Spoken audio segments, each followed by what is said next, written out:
Well, BEUC is the European Consumers Organisation. We represent 42 independent national consumer organisations from over 30 European countries. Well, BEUC has been involved in the EU platform since its inception because at the beginning we thought that it was a really interesting way and a unique way of getting a broad range of stakeholders around the table to discuss the issue of obesity and other diet-related diseases and to try and define actions to combat this growing epidemic.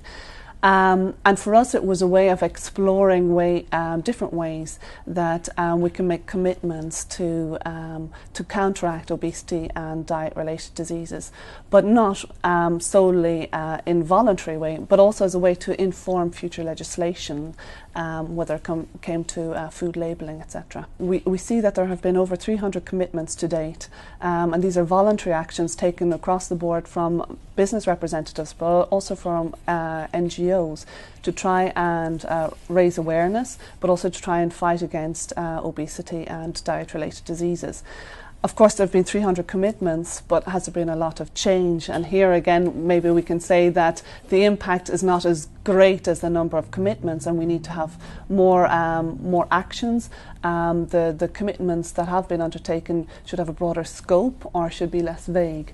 But I think that it's a step in the right direction when we look at the different actions that have been undertaken so far. I think first of all we need to have an independent monitoring of the various commitments that are being undertaken in order to highlight maybe where there are weaknesses in the scope or whether the commitments are vague. And I think for us it's important that we have sometimes discussions about commitments even before they are made, because then different groups can highlight perhaps the different loopholes that may exist. And I think also, of course, what is vitally important to any success regarding this platform is the political will.